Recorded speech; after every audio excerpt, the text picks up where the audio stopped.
आप सभी विद्यार्थियों का हार्दिक स्वागत, हार्दिक अभिनंदन।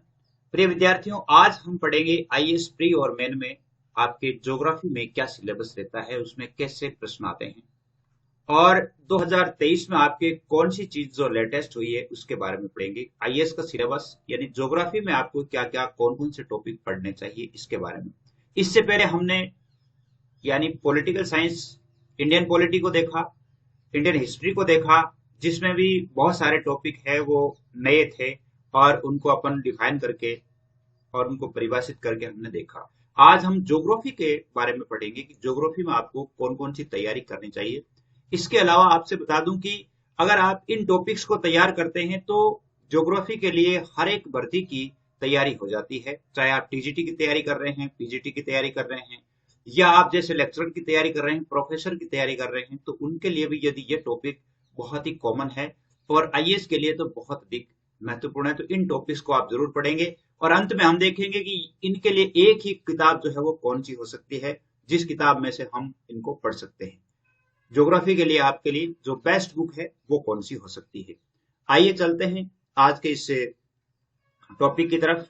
और आपको पहले बता दूं कि सिविल सर्विसेज यानी जो आईएएस और अन्य जो राज्य लोक सेवा आयोग जितने भी हैं उनके लिए प्री और मेन के लिए जो क्लासेज आयोजित की जाती है, जिसमें आपके जनरल साइंस, जनरल स्टडी और हिंदी की क्लासेज, इसके अलावा नेट जेआरएफ के लिए हिंदी लिटरेचर और पॉलिटिकल साइंस की क्लासेज आपको यहाँ से मिलेगी। तो आप इस चैनल को सब्सक्राइब कर लें ताकि जब भी वीडियो बनता है तो उसका नोटिफिकेशन आपके मोबाइल पर आ जाए और आप उसे तुरंत पढ़ लें। यानी मैं ये देखता हूं कि आपके लिए यानी आपको कोचिंग करने की भी आवश्यकता नहीं रहेगी। और इस चैनल का उद्देश्य ये है कि जो दूर दराज में रहने वाले ऐसे विद्यार्थी हैं जो आईएएस बनना चाहते हैं लेकिन उनके पास संसाधन नहीं है, तो जहां तक संभव होगा, अर्थात यूं कह सकते हैं कि ऑथेंटिक बुक्स में से तैयारी करवाने का प्रयास किया जाएगा। निश्चित रूप से मुझे उम्मीद है कि आप इसमें सफल होंगे और आपको जो है बहुत अधिक मदद भी मिलेगी। तो आइए देखते हैं इस सिलेबस में हम क्या क्या पढ़ेंगे। 2023 का जो सिलेबस है इसके अनुसार सबसे पहले भारतीय भूगोल के बारे में, इसके मूल विचारों को पढ़ेंगे। अक्षांश और देशांत रेखाओं के बारे में हमें पढ़ना है। इसका जो हमारा टाइम जोन है उसके बारे में पढ़ना है। पड़ोसी देशों के बारे में, राज्य और उसकी स्थिति, अंतर्राष्ट्रीय सीमाओं पर जो राज्य हैं उनके बारे में, महत्वपूर्ण जो जलडमरू मध्य हैं उनके बारे में पढ़ेंगे। भारत की जो भौतिक विशेषताएं हैं वो हमें पढ़नी है, जिसमें हिमालय पढ़ना है। हिमालय के अलावा भौतिक विभाग को पढ़ना है, जिसमें जलवायु है, वनस्पति है, मिट्टी है, जैव विविधता है, ये भी हमें पढ़ने हैं। इसके अलावा हमें वर्तमान में जो मुद्दे चल रहे हैं, वर्तमान में जो ज्योग्राफी को जोड़ करके भी कैसे प्रश्न आते हैं वो भी हमें पढ़ेंगे। इसके अलावा महान उत्तर भारतीय मैदान यानी जो उत्तर भारत के जो मैदानी क्षेत्र है उसके बारे में हमें पढ़ेंगे। प्रायद्वीपीय पठार क्या है उसके बारे में पढ़ेंगे। दक्कन का पठार क्या है उसके बारे में पढ़ेंगे। पश्चिमी और पूर्वी घाट के बारे में पढ़ा जाएगा। भारतीय रेगिस्तान के बारे में भी हमें पढ़ना है। तटीय मैदान और द्वीप समूह जो है उनके बारे में पढ़ना है। नदी प्रणाली यानी नदियां जितनी भी है उनके बारे में हमें पढ़ना है।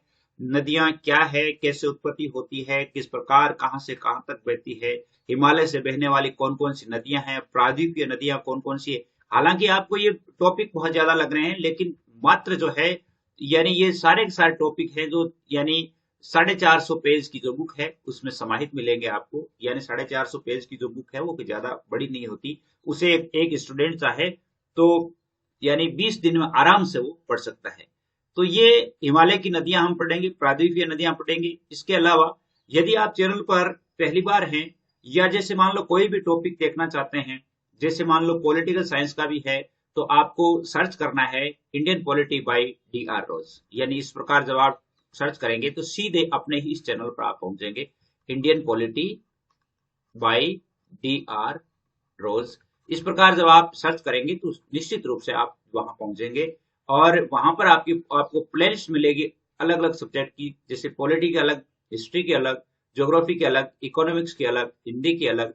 यानी हर एक तरह की जो है वो आपको प्लेलिस्ट जरूर मिलेगी, वहां पे आप सर्च कर सकते हैं। नदी घाटियां हम पढ़ेंगे, जैसे जल विद्युत परियोजनाएं पढ़ेंगे, विद्युत संयंत्रों के बारे में पढ़ेंगे, प्रमुख बांध कौन कौन से है उनके बारे में पढ़ना है। क्षेत्रीय विकास के लिए जो सरकार द्वारा चलाई जो योजना है उन योजनाओं के बारे में पढ़ेंगे। पश्चिम की ओर बहने वाली और पूर्व की ओर बहने वाली जो नदियां हैं उनके बारे में पढ़ेंगे। भारत की जलवायु के बारे में, जैसे मानसून को हमें पढ़ना है, ला निनो और अल निनो का जो प्रभाव है उसके बारे में पढ़ना है। भारत के मौसम में जो चक्रवात है उनके बारे में हमें पढ़ना है। खनिज और उद्योगों के बारे में, खनिजों का वितरण क्या है, किस प्रकार है, औद्योगिक नीतियां कौन कौन सी, यानी कब से सबसे पहले जो औद्योगिक नीति कौन सी हुई, उसके बाद वर्तमान में कौन सी औद्योगिक नीति चल रही है, उनका क्या फायदा है, उनके बारे में हमें पढ़ना है। उद्योगों के मुद्दे और उनके समक्ष क्या क्या चुनौतियां आ रही है, उनके बारे में पढ़ेंगे।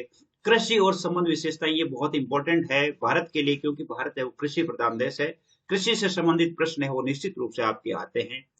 इसके अलावा हम कृषि पद्धतियों के प्रकार पढ़ेंगे, मिट्टी और फसलों के बारे में जानकारी करेंगे, हरित क्रांति के बारे में भी जानेंगे, सिंचाई पर की प्रमुख योजनाएं हैं उनके बारे में हमें पढ़ना है। इसके अलावा पशुपालन के बारे में पढ़ना है, प्राकृतिक वनस्पति के बारे में पढ़ना है, वनस्पति का वर्गीकरण क्या है, वर्षा वितरण के बारे में पढ़ना है, कौन से क्षेत्र में बरसात ज्यादा होती है, कम होती है, उनका क्या असर होता है, और वहां का रहन सहन पर क्या असर पड़ता है। एवरीथिंग जो है वो हमें इसके बारे में पढ़ना है। इसके अलावा वन्य जीवों के बारे में हमें पढ़ना है। वन्य जीव अभ्यारण्य है, राष्ट्रीय वन नीति है, जीव मंडल रिजर्व है, राष्ट्रीय उद्यान है, उन सभी के बारे में पढ़ना है। पर्यावरण के बारे में हमें पढ़ना है, जिसमें लाल सूचीबद्ध प्रजातियां जो यानी जो रेड डॉट जो बुक है उसमें कौन कौन सी प्रजातियां हैं वो यानी जो अंकित की गई है अब वर्तमान में। और इसके अलावा परिवहन को हमें पढ़ना है, राष्ट्रीय राजमार्ग हमें पढ़ना है, राष्ट्रीय राजमार्ग। इसके अलावा हमें जैसे यातायात के साधनों में रेल है, वायु है, जल है, प्रमुख अंतर्देशीय और अंतर्राष्ट्रीय जलमार्ग है, उनके बारे में पढ़ना है। बिजली और ऊर्जा क्षेत्र के बारे में पढ़ना है। इसके अलावा हमें पारंपरिक और गैर पारंपरिक जो ऊर्जा स्रोत है, जहां से जैसे एक तो पारंपरिक ऊर्जा स्रोत है और एक गैर पारंपरिक है, अर्थात एक मानव निर्मित कह सकते हैं, उनके बारे में हमें पढ़ना है। ऊर्जा संरक्षण के बारे में पढ़ना है, उसके सामने हमारे सामने क्या संकट आया है उसके बारे में पढ़ना है।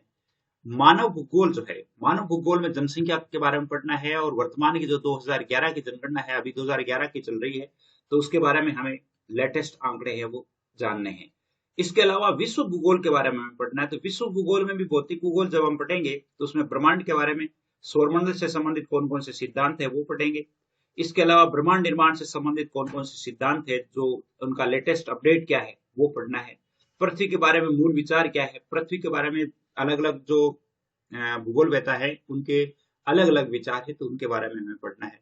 पृथ्वी की गतियों के बारे में पढ़ने, घूर्णन जो गति है उसके बारे में हमें पढ़ना है। इसके अलावा अक्षांश और देशांतर रेखाएं, पृथ्वी की धुरी का झुकाव, उन पर ऋतुओं पर क्या प्रभाव पड़ता है, सूर्य ग्रहण, चंद्र ग्रहण, ज्वार भाटा, उन सभी के बारे में हमें पढ़ना है। भू आकृतिक विज्ञान क्या है, यानी पृथ्वी की गति, पृथ्वी की गति में हमें पढ़ना है, जैसे एक्सोजेनेटिक और एंडोजेनेटिक क्या है। भूकंप के बारे में पढ़ना है, ज्वालामुखी के बारे में पढ़ना है। इसके अलावा कुछ विचार, कुछ थ्योरीज है, जैसे कॉन्टिनेंटल ड्रिफ्ट थ्योरी है, और प्लेट टेक्टोनिक निक्स जो थ्योरी है, सी फ्लोर स्प्रेडिंग जो थ्योरी है, पृथ्वी का आंतरिक भाग है, इन सभी के बारे में हमें पढ़ना है। हालांकि ये कोई ज्यादा नहीं है, जैसे मान लो ये पूरे हैं, ये मात्र 14 पेज में है, यानी 5 पन्ने, कोई ज्यादा बड़ा नहीं है। स्थल मंडल के बारे में पढ़ना है, स्थल मंडल के साथ अन्य क्षेत्रों का संबंध पढ़ना है। इसके अलावा जैसे अप्रदन है, निक्षेप है, जैसे भौगोलिक आकृतियां हैं, उनकी बुनियादी जानकारी है वो हमें पढ़नी है। रॉक सिस्टम, चट्टानों का वर्गीकरण हमें पढ़ना है। जलवायु विज्ञान शास्त्र के बारे में पढ़ना है। वायुमंडल की संरचना है। तापमान वितरण को नियंत्रित करने वाले कारक कौन कौन से हैं, सूर्य ताप और स्थलीय विकिरण है, उनके बारे में पढ़ना है। ग्लोबल वार्मिंग क्या है, ओजोन परत क्या है, आर्द्रता और संक्षेपण क्या है, ये सारी चीजें हैं वो हमें पढ़नी है। इसके अलावा आपसे बता दूं कि हमें वायुमंडलीय परिसंचरण के बारे में, वायु और अन्य गतिविधियां जो है उनके बारे में पढ़ना है। चक्रवात है, उष्ण कटिबंधीय समशीतोष्ण चक्रवात है, चक्रवात कैसे बनते हैं, जेट धाराएं क्या है, महासागरों के बारे में पढ़ना है, और महाद्वीपों के बारे में भी पढ़ना है। और नक्शाकारी जो मानचित्र है, यानी मानचित्र में भी कई बार क्या होता है कि प्रश्न दे दिया और उसमें जैसे कोई भी चीज पूछी जा सकती है, राष्ट्रीय अंतर्राष्ट्रीय कुछ भी पूछा जा सकता है, कि जैसे यहाँ पर इनमें से जैसे लोहा उत्पादक क्षेत्र कौन सा है, जैसे खनिजों, कुछ भी उसमें राजनीतिक तो नहीं है, भौगोलिक में जैसे ये खनिज से संबंधित है, इससे संबंधित पूछा जा सकता है, या जैसे रेल मार्ग है उनसे संबंधित पूछा जा सकता है, या समुद्री जो क्षेत्र है उनको कहाँ कहाँ दर्शाया गया है वो पूछा जा सकता है। तो आपको ये भी पढ़ना है। यानी कहने का अर्थ है कि हम जो है वो बहुत कुछ हमें पढ़ना है। तो ज्योग्राफी जल्दी ही आपके लिए शुरू हो रही है, और आपके हिस्ट्री और पॉलिटिकल आपके शुरू हो चुकी है। इसके अलावा नेट जेआरएफ करने वाले जो विद्यार्थी है उनके लिए हिंदी जो लिटरेचर है वो जल्दी ही शुरू हो रही है। तो आप अधिक से अधिक अपने दोस्तों को भी शेयर करें, और जहां कहीं भी जो भी आपको टॉपिक चाहिए उस टॉपिक के लिए आपको टीचिंग बाय DRO जब आप लगाएंगे तो वहां पर आपको मिल जाएंगे। मैं समझता हूं कि ज्योग्राफी के बारे में आप समझ चुके हैं, और इसके बाद जो है वो हम इकोनॉमिक्स पढ़ेंगे। इकोनॉमिक्स के बारे में जानकारी करेंगे कि इकोनॉमिक्स में मुख्य मुख्य टॉपिक कौन कौन से हैं। उसके अलावा हमें करंट के बारे में जानकारी करना है। फिर हमारी क्लासें हैं वो अनवर्थ है वो हम शुरू करेंगे, यानी पॉलिटी की क्लासेस चल रही है, हिस्ट्री की चल रही है। तो मेरे विचार से तो आपके दिमाग में समझ में आ गया है और आपने अपने ये लिख भी लिया है, ताकि आने वाले समय में आपके लिए अच्छा हो। यानी हर तरह से ज्योग्राफी के जो ये टॉपिक है वो मुख्य हैं, इन टॉपिक्स में से ही प्रश्न पूछे जाते हैं, हर एक भर्ती में पूछे जाते हैं। तो जरूर आपके लिए यानी अवश्य ही आपकी सहायता होगी। जय हिंद, जय भारत।